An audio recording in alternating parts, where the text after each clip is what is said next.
Tá lá, bom dia! Super Esporte ao vivo, hoje é terça-feira, 3 de março de 2015. Bora levantar dessa cama, por favor, levanta, levanta, levanta, porque hoje tem muito assunto aqui nesse Super Esporte, então não bobeie, por favor. Esse fim de semana temos São Paulo e Corinthians pela 8ª rodada do Campeonato Paulista, então a gente te traz todas as notícias dessas duas equipes, lembrando que antes desse compromisso aí, o Corinthians entra em campo amanhã pela Libertadores da América contra o atual campeão da competição, que é o São Lourenço, lá em Buenos Aires. As informações do Corinthians a gente traz daqui a pouquinho, tá? E hoje outro clube brasileiro vai jogar pela Libertadores. Eu tô falando do Cruzeiro, que vai enfrentar o argentino Huracan no Mineirão. Então você tá vendo que assunto não falta, né?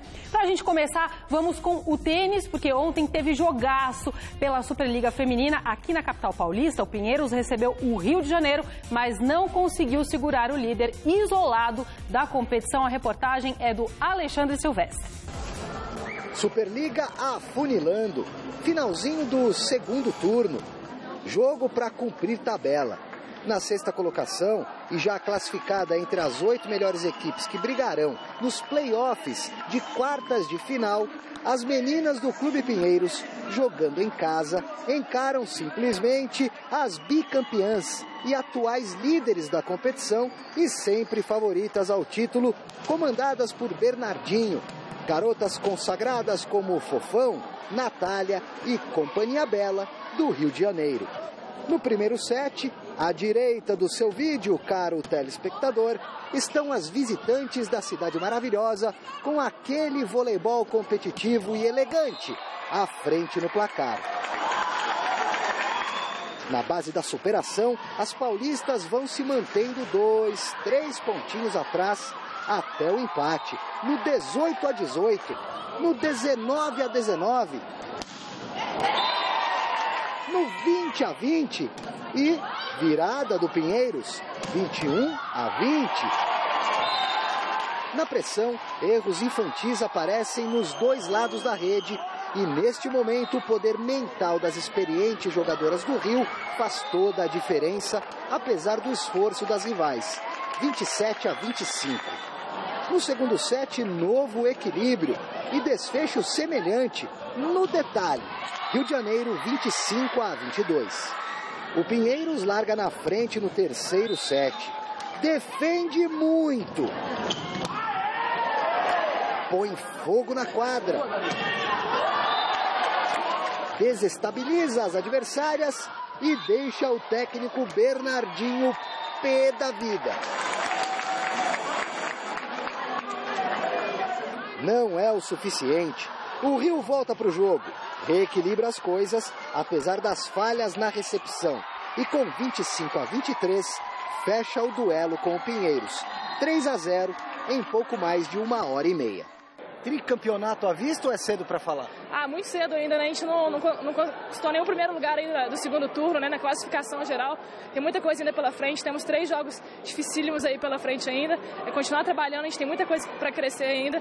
O Bernardo vem cobrando muito a gente isso e pensar na reta final e quem sabe o terceiro título, claro. Com um time como o Rio, que é um time que hoje está indo muito bem na Superliga, a gente não pode perder no detalhe. Eu acho que foi no detalhe, decisão. Eu acho que nosso time errou demais na hora que tinha que decidir final de set. Mas faz parte, eu acho que a gente agora tem que pensar no próximo e a gente perdeu para uma equipe que é favorita hoje. Então, pensar na próxima equipe e bora. É um jogo de detalhe. Mesmo com as jogadoras que estavam em quadra, né, nós jogamos à frente desse set mais ainda, são detalhes que você não pode deixar passar. Contra uma equipe forte, como no caso do Rexona, se você tem a oportunidade de matar o ponto e não o faz, eles não deixam passar. É uma vitória importante, faltam 3 partidas para terminar o retorno. E, poxa, a gente se aproxima assim, a cada passo que a gente dá, a gente se aproxima da primeira colocação, de manter a primeira colocação, que é um ponto de partida importante para o playoff. Você tem um mando de campo sempre, você em tese joga contra aqueles piores classificados, então é importante que a gente tente realmente sustentar essa liderança para partir bem no playoff. Nessa quinta-feira, o técnico Dunga vai divulgar a lista de convocados para os amistosos contra a França e também o Chile nos dias 26 e 29 de março, respectivamente. E ontem, na sede da CBF, no Rio de Janeiro, o treinador do Brasil atendeu os jornalistas e falou sobre esse planejamento para 2015. Vamos ver. Iniciamos um trabalho depois da Copa do Mundo.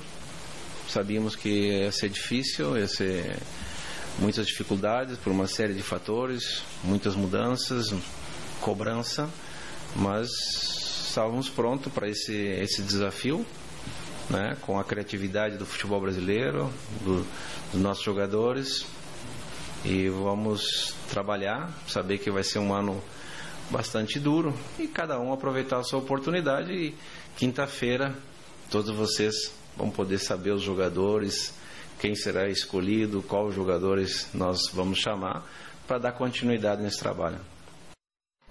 Qual jogadores, né? A gente quer saber qual jogadores. Vai ser pela internet a convocação, por isso que ele já deu entrevista antes.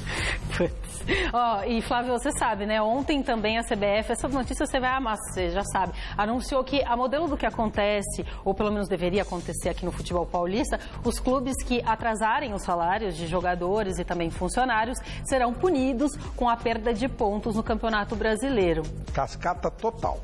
Por que é isso? Porque hoje tem uma reunião do Bom Senso com o pessoal da bancada da bola, Bom Senso e a presidente, porque eles querem aquela história de perder pontos, aquela lei de responsabilidade fiscal. Então eles fizeram essa cascata aqui em São Paulo e fizeram no Rio também. Para que o cara possa... Olha só, o jogador tem que ir denunciar o clube. Ir lá, aí eles mandam isso pro tribunal e o tribunal vai ver se houve ou não justificativo. É mais ou menos o seguinte: o bandido te assalta, aí a polícia coloca você na cara dele e fala, foi ele! Você diz, não, nunca vi esse cara. Mas só isso que eles querem. Conversa mole, o Bom Senso está lá em Brasília pleiteando que tenha mais rigor na fiscalização, que tenha um órgão que entre na CBF para diminuir o poder dela, que os atletas participem desse comando e que se diminua o prazo para o refinanciamento. E, obviamente, a fiscalização seja feita por um órgão competente. Isso é tudo cascata. E o mais complicado é que tem que se identificar, né? Aí é o que você falou, ninguém vai querer fazer assim, né, cara a cara. Bom, hoje tem brasileiro em campo pela Copa Libertadores da América no Mineirão. O Cruzeiro recebe o Huracan da Argentina e busca o primeiro triunfo no até então embolado Grupo 3. Na semana passada, a Raposa ficou no empate sem gols contra o Universitário Sucre da Bolívia e agora, jogando em casa, só a vitória interessa aos mineiros. O atacante Leandro Damião falou sobre o jogo e sobre a concorrência saudável no ataque cruzeirense. Confira aí. Como todas as partidas da Libertadores, como foi na altitude, se movimentando, acho que com a pegada que a gente tem jogado, acho que o time tem jogado muito bem. E agora vamos jogar dentro de casa. E Libertadores dentro de casa tem que ser da mesma maneira. Eu vejo que o meu movimento lá na frente vai ser o mesmo para o dedo da equipe. Olha, o Cruzeiro já vem anos assim com vários jogadores de qualidade nas posições. E esse ano não está sendo diferente, o Henrique entrou muito bem, torci por ele muito. Espero que isso é bom para o Cruzeiro, então espero poder dar continuidade aos gols, assistência, ajudando ali na frente de alguma maneira e quando entrar alguém também poder torcer para poder ser o melhor para o Cruzeiro. E aí, Flávio, você acredita no Leandro Damião? Acho que sim, o Cruzeiro tem tudo para ganhar o jogo, o futebol argentino começou melhor que o brasileiro na competição. Mas eu acho que no final da história o Brasil tem que mostrar mais serviço, especialmente o Cruzeiro, que é uma bela equipe. O time do Cruzeiro, para mim, é favorito nesse jogo. Bom, o time do Huracan também ainda não conseguiu vitória na competição, empatou o primeiro jogo em 2-2 contra os mineiros de Guaiana, da Venezuela. Gente, amanhã o Palmeiras vai estrear na Copa do Brasil, o Verdão vai encarar o Vitória da Conquista na Bahia e vai ter novidade na equipe titular. E, Flávio Prado, novidade também, é Ricardo Gareca, ex-treinador do Palmeiras, como técnico da seleção do Peru. Ele já estava sendo sondado, né? Agora está tudo certo. Ele vai ser o responsável por dirigir a equipe na Copa América, que vai ser realizada a partir do dia 11 de junho no Chile. A gente então vai agora para a academia de futebol lá do Palmeiras, que eu quero falar com o Garrafa. Ô, Garrafa, e aí? Será que vai dar liga o Gareca e Guerreiro? Vai dar certo? Bom dia!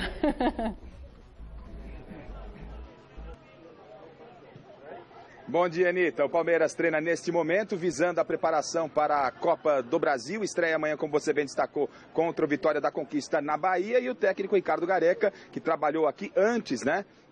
Da chegada do Oswaldo de Oliveira, Dorival Júnior, ele trabalhou aqui, trouxe a Lione, Cristaldo, ele ficou esse período parado depois que foi dispensado e agora acerta para trabalhar na seleção peruana e vai ter como um de seus comandados, o principal jogador, se não o principal, o Guerreiro, atacante do Corinthians. Os argentinos, obviamente, que vieram através através do Gareca, que estão por aqui, desejaram boa sorte ao técnico argentino nessa sua nova empreitada. Sobre o time, Anitta, realiza hoje o último treinamento neste momento, antes da partida de estreia na Copa do Brasil. É o Palmeiras tentando o bicampeonato, já foi campeão em 98, o tricampeonato, foi campeão em 98 e 2013, e amanhã vai a Bahia, em Vitória da Conquista, enfrentar o Vitória da Conquista. Esse treinamento aqui, Anitta, que você está observando ao fundo, é o último antes desta partida. Agora pela manhã, o técnico Oswaldo de Oliveira deixou os jornalistas do lado de fora, fez uma reunião com os jogadores na nossa sala de imprensa, emprestamos a sala de imprensa ao técnico Oswaldo de Oliveira, que teve uma conversa de aproximadamente meia hora com os atletas, depois veio para o campo. O Palmeiras tem 2 problemas para a partida de amanhã.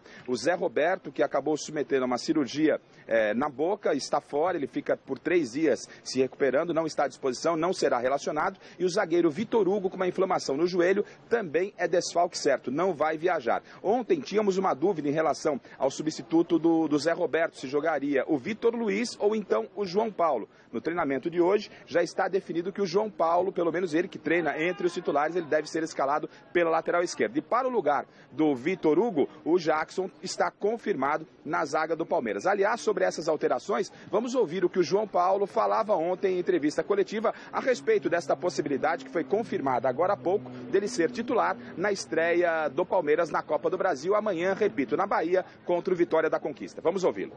Essa decisão de quem vai jogar é do professor Oswaldo. Como ele bem disse, a gente está vindo todos os dias treinar forte, não só para esse jogo, mas para todos os jogos do campeonato que tiver para disputar. Mas como o Vitor falou, a bola está na mão do professor aí. Tá certo. Aí, portanto, você ouviu o João Paulo numa rápida resposta falando a respeito aí dessa possibilidade que, repito, se confirmou agora, né? Salvo algum problema, o João Paulo será o titular pela lateral esquerda no lugar do Zé Roberto e o Jackson entrando na vaga do Vitor Hugo. Vale lembrar que Copa do Brasil é diferente do Campeonato Paulista, diferente de Copa Libertadores, mata-mata, mas é diferente na sua primeira fase. Ou seja, se o Palmeiras for à Bahia e vencer por 2 ou mais gols de diferença, ele elimina o jogo da volta. É claro que o primeiro objetivo é trazer uma vitória, para que o Palmeiras possa decidir em casa com uma boa vantagem. Mas, em a vitória surgindo, em a vitória se desenhando na primeira partida, ninguém esconde por aqui que o objetivo maior é vencer por 2 ou mais gols de diferença para eliminar o jogo da volta e o Palmeiras ficar com uma folga boa no calendário, trabalhar legal em termos de campeonato paulista. O Valdívia está trabalhando fisicamente, mas não há previsão de quando será liberado clinicamente, né? E também não tem previsão para estrear nessa temporada. A renovação de contrato do jogador está parada. O pai do atleta chegou a semana passada ao Brasil, mas até agora não conversou com a diretora do Palmeiras. Não há novidade sobre isso. E o Cleiton Xavier, que não está inscrito no Campeonato Paulista, ele poderia participar da Copa do Brasil, mas também não está com a documentação regularizada. O Cleiton Xavier fica de fora. O Palmeiras que treina neste momento, Anitta, é o seguinte: Fernando Praz no gol, o Lucas pela direita, Tóbio, o Jackson no lugar do Vitor Hugo, mais o João Paulo no lugar do Zé Roberto. No meio campo, nenhuma novidade. Apenas o Gabriel, Arouca, Alione, Robinho e Dudu. No ataque, o Cristaldo lá na frente. Talvez aí possa ser considerado como novidade, que vale como destaque, é que o Gabriel Jesus, né, a grande promessa do Palmeiras, será pela primeira vez relacionado entre os profissionais. Não vai começar jogando, mas será relacionado pela primeira vez entre os profissionais. E para fechar, Anitta, a gente perguntou outro dia aí para o Oswaldo de Oliveira, ele que é carioca, mas trabalhou em São Paulo, também trabalhou no Rio de Janeiro, se ele preferia São Paulo ao Rio. Sabe o que ele respondeu, Anitta? Ele respondeu o seguinte: prefiro dormir em São Paulo e acordar no Rio de Janeiro. Boa resposta. Ótima resposta. Boa resposta. Bom, primeiro, tanto faz. O Zé Roberto não tem como substituir, nem o menino. Eu prefiro o menino, mas o João Paulo também não muda muita coisa. O Gareca é o 6º técnico de 12 que estarão na Copa América argentino. Ou seja, os argentinos eles não são melhores, mas eles são mais estudiosos. Eles procuram mais aquilo que o Tite fez, aquilo que o Dorival Júnior, o Wagner Mancini estão fazendo agora, aprendendo, tentando discutir mais, trocar mais ideias. Fala-se que o argentino é arrogante, mas parece que o brasileiro nesse aspecto é mais, viu? Puxa vida. No São Paulo, que tem a semana livre todinha para trabalhar, o assunto da vez é a chegada do volante Wesley. Tava falando do Palmeiras, né? Que já vai iniciar as atividades com o restante do elenco nesse final de semana. O novo contratado do clube falou do sentimento de vestir a camisa do tricolor. Vamos ver. Um sonho, né? E espero que eu possa dar muitas alegrias, porque eu sei da grandeza, sei da história.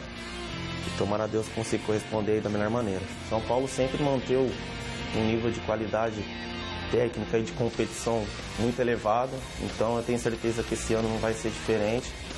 Ainda mais com o ano passado, né? Que teve uma situação belíssima durante o Campeonato Brasileiro. Então esse ano eu tenho certeza que tem títulos por aí. Cara, eu sou um cara que vivo de sonho, mas se não tiver trabalho, vontade, superação no dia a dia, eu acho que as coisas não acontecem. Então, é uma camisa pesada, onde tem toda uma tradição, toda uma história, e eu tô com muita disposição para poder entrar para essa história. E aí, Flávio, gosta? Acha que encaixa no São Paulo? Não? Jamais. Nossa, ele custou uma fortuna pro Palmeiras, não jogou nada, só enganou e eu não vejo nenhum... Tomara, não vou torcer contra ninguém. Mas pra mim, só se o Neymar viesse junto. Ele é mais um do Neymar. Zé Love, André, Wesley, Ganso, Kardec, só jogaram com o Neymar. Eu também joguei com o Neymar. 3 gols por jogo cada vez que eu fiz jogo. Eram garantidos. Não tem, então, acho que o São Paulo se precipitou, contratou lá atrás, apresentou agora. Tomara que ele seja feliz, mas não acho que ele tenha capacidade para devolver para o São Paulo o investimento, não. Nossa, Flávio, jura? Nada. Você não vê nenhuma qualidade no Wesley? Não tem, ele pega bem na bola e tal, mas eu não consigo ver vantagem para o São Paulo. Tomara que ele seja feliz, eu não vou ter nenhum problema de dizer, olha, estava enganado. Mas acho muito pouco provável, só se o São Paulo contratar o Neymar. Muito bem. E o presidente do São Paulo, Carlos Miguel Aidar, desistiu da ideia de implantar torcida mista no clássico contra o Corinthians nesse domingo, agora no Morumbi, pelo Campeonato Paulista. A intenção do Aidar era seguir os passos do jogo entre Internacional e Grêmio, que rolou nesse último domingo no Beira-Rio. Mas o presidente são paulino ainda não vê o clube do Morumbi organizado para executar essa ação. Isso porque a diretoria tenta resolver problemas nos sistemas da nova operadora de bilheteria, que prejudicou a venda de ingressos e resultou em um público pequeno nos últimos jogos em casa. Será? Eu acho que é uma questão um pouco demais do que isso, né? É uma responsabilidade também. Tem dado problema mesmo, eu acho isso um paliativo. Eu não vou contra a ideia do Internacional, mas não adianta. Você tem que tirar os bandidos do campo. Enquanto tiver torcida uniformizada, eu não vou nem torcida mista, não recomendo a ninguém que vá, porque essa bandidagem a qualquer momento pode aparecer, tirar uma bomba, se matar entre eles. O problema é tirar os bandidos do campo. Se não tirar, é tudo paliativo. Isso é uma engana que eu gosto. Você mostra um lugarzinho bonitinho e tal, mas eles também têm que ir preocupados, porque os bandidos podem aparecer a qualquer momento. Enquanto não tirar a torcida uniformizada dos campos de futebol, nada vai resolver. Tudo paliativo. Eu estava vendo ontem o Bem Amigos, o Flávio, e aí o Caio Ribeiro comentou de um jogo do Fenerbahçe que eles colocaram mulheres e crianças. Só crianças, exato. Né? Você acha que seria uma alternativa a gente tentar fazer isso? Mas sem os bandidos da uniformidade. Se os caras estiverem lá, não adianta nada. Sim, foi um jogo que eles estavam punidos e aí eles pediram autorização e mulheres e crianças entraram. Seria um sonho, né? Tirar a bandidagem, você não precisa... O torcedor, ele não é mau. Os caras ruins, eles vão com as brigadas de agressão, fazem treino aqueles Muay Thai, essas coisas, é bandidagem. Esses caras têm que sair do campo. Aí não tem problema, eu vou com você torce para o time, eu torço para o outro, qualquer um vai. O problema é que os incivilizados, as minorias incivilizadas, é que tomaram conta dos estádios. Bom, vamos falar do Corinthians. O Corinthians embarcou hoje cedo para Buenos Aires, onde amanhã encara o São Lourenço pela Copa Libertadores da América com inflamação no joelho direito. O atacante Emerson Sheik nem viajou com o restante do elenco e está fora do duelo. Ontem o técnico Tite comandou a última atividade do Timão aqui na capital paulista e falou com os jornalistas. O Felipe Esboril acompanhou. Vamos ver. Essa é uma imagem bem comum aqui no Corinthians. Tite caminhando sozinho no gramado, tentando buscar uma forma de melhorar a equipe. Dá uma vontade de conversar com a bola. Eu estava falando com ela na hora que eu fiquei tocando, fiquei falando. Às vezes ela não fala comigo, mas que eu falo com ela, eu falo. Tem hora que ela não responde, mas não. Eu digo, se eu tivesse uns 20 e tantos. Fique tranquilo, Tite. O tempo passou, mas a rotina ainda é intensa. Em pouco mais de 12 horas após a vitória sobre o Mojimirim, o time já voltou a campo. Força no trabalho e muita responsabilidade pela frente. Na verdade, há pouco para se melhorar. A defesa é um dos setores mais sólidos do Corinthians. Em casa, só levou um gol nesta temporada. Uma evolução acima do esperado. O estágio de evolução foi acima da que eu imaginava. O processo de crescimento da equipe foi acima do que eu imaginava. Tem que constatar. Mas, em compensação, agora eles estão ferrados comigo. Eu vou cobrar esse nível com eles. Digo, agora vocês estão ferrados comigo. Eu vou cobrar o mesmo nível de atuação, eu e vocês. Nível elevado é o que o torcedor corintiano espera na Copa Libertadores e no compromisso deste meio de semana. O adversário do Corinthians desta quarta-feira na Copa Libertadores da América, o São Lourenço, não terá torcida em seu estádio, o Nuevo Gasômetro, em Buenos Aires. Tudo por conta de uma punição imposta pela Conmebol. Nem por isso, o técnico Tite acha que o Corinthians leva vantagem neste confronto. Não tem facilidade, vai ser lá dentro do campo. Vai ser lá. Não. Aquela atmosfera, eu acho que é o adjetivo melhor, ela se perde um pouco. E aí, por isso que eu falo que mentalmente forte é o atleta ter a capacidade de tirar tudo que tem de fora. A imprensa, a torcida, a arbitragem. Quando ele consegue eliminar todas essas variáveis e ficar voltado às ações do jogo, ele está mais perto de ter um bom desempenho. E quando ele consegue falar com a bola, né, o Flávio, aí não tem erro, né? É, legal. O que o Tite fala é em extrema concentração. O Zé Amorim, gênio, ele traz esse treinamento com intensidade e com extrema concentração o tempo inteiro. Ele gosta muito disso. O Tite lê muito as coisas do Mourinho e adapta dentro do nível dele, que é muito alto também.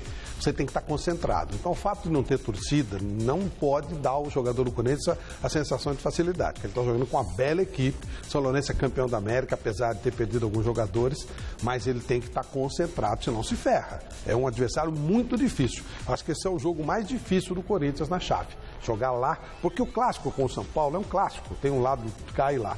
Mas o São Lourenço na Argentina é onde o São Lourenço vai ter que se definir. E o Sheik ainda pisando na bola, hein? Ainda chegando atrasado em treino. Ó, estamos vendo aí as imagens. Hoje, logo cedo, então, a equipe do Corinthians embarcou. Que horas que foi, Gorfo? O Gorfo é nosso diretor, tá? Não estou falando nem... 9 horas da manhã, ó. Essas são as imagens. O Fernando Gavini esteve lá no embarque da equipe do Corinthians, ó, Danilo, Cássio, todo mundo ouvindo uma musiquinha, se concentrando. E mais detalhes sobre esse embarque você assiste às 6 horas da tarde no Gazeta Esportiva. Que o avião não chacoalhe. Que não chacoalhe, verdade.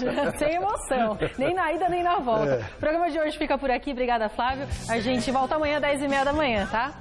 Um beijo. Eu vou dançar como se fosse. Dança, boa dança. Tchau. Dança, vovó.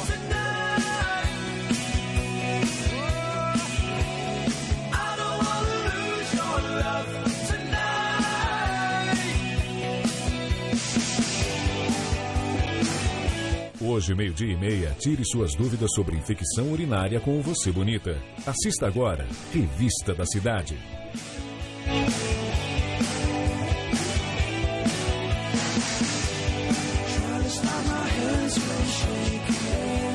Something in my mind's not making sense.